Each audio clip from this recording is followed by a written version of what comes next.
RMB, Mr. Bald, aka Lorcana's favorite bald man. And how did you do today? So I ended up making top 16 of the national championships for North America, which was like really cool. Unfortunately, like I misplayed in my game 3 of my top 16 match, which ended up costing me my Worlds invite. But you know, this game's got a long way to go still. There's always going to be season 2. There's going to be plenty of other opportunities for me to make Worlds. So I'm going to learn from the mistakes that I made and hopefully use that to my advantage in the future. Let's see your deck.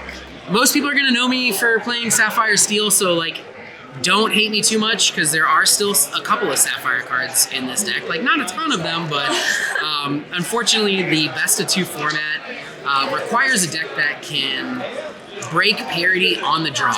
The necessity for 2-0s in this format to be able to perform and do well is going to require you to be able to do something that's very powerful, something that's very proactive, and I think that this deck, Blurple, or Amethyst Sapphire, has that exact capability. It's a very tempo-oriented, kind of aggressive deck that, because of your 8 2-drop ramp spells, has the ability to take priority in a game where you're on the draw and your opponent's on the play.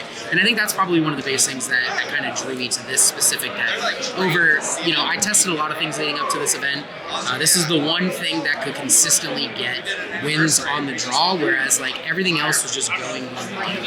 And you really need to rattle off at least 3 2-0s to do well in any of these events. So now, how often were you able to ramp turn 2? So I played a total of 16 games this weekend. I think it was 16 if my math. 7, 14 plus 3. That's 17 games. Played a total of 17 games. I ramped on turn 2 in all 17 games. Okay, so like the consistency is there.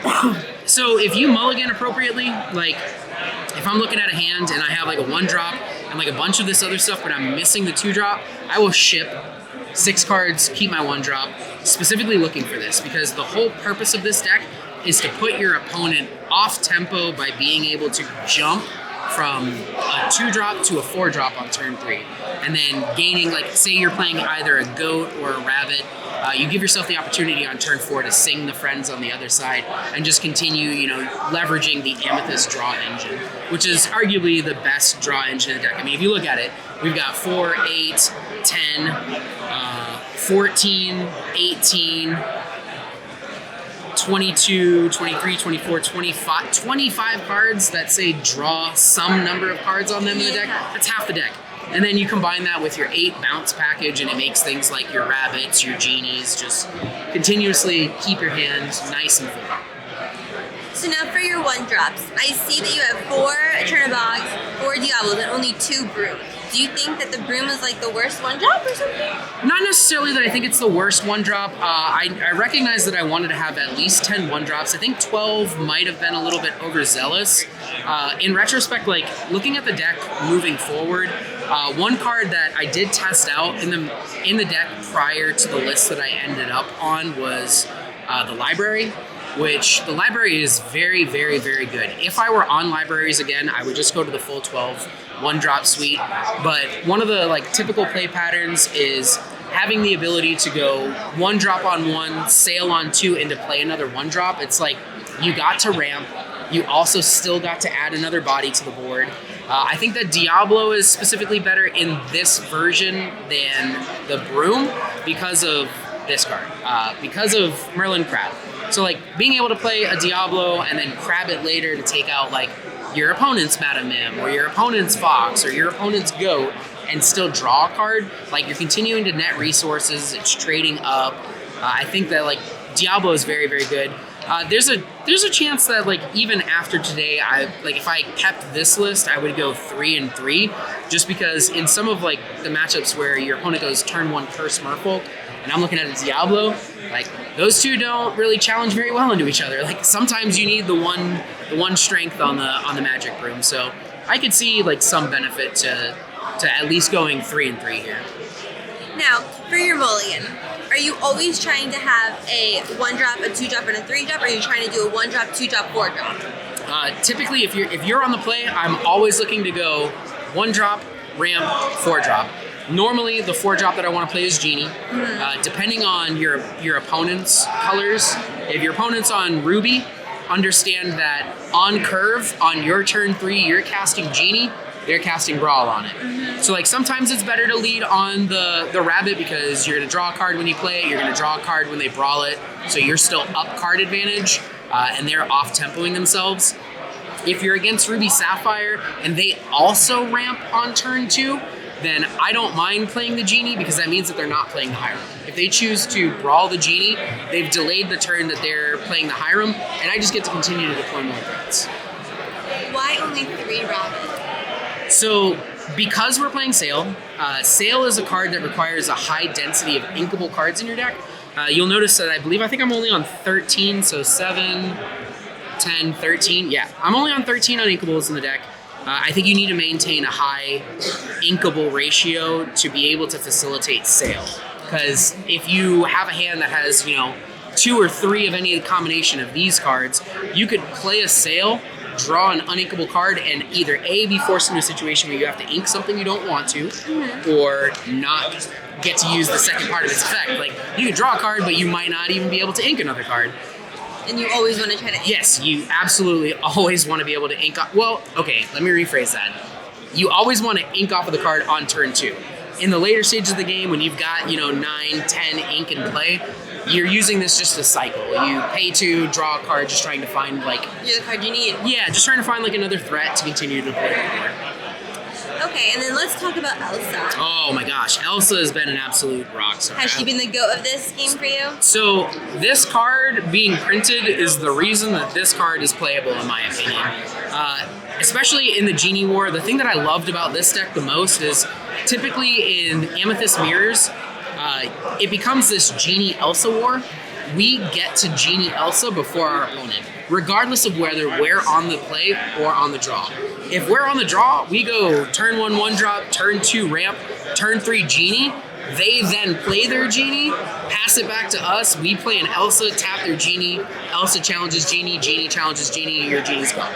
And we still have ours on the field. And we still have both of ours. So typically in the Amethyst Mirrors, it becomes a war of attrition on who gets to do that combo first. Typically tends to win. Sometimes the Genie that was banished, they'll also have their Elsa, and then the Elsa will trade back on their Genie, and then you grab your Elsa, take out their Elsa, you've now won the evasive. Ooh, okay. And then now what about Belle? So Belle is an absolute house. It's one of my favorite cards. I was playing Steel Amethyst in set 5 for quite a while.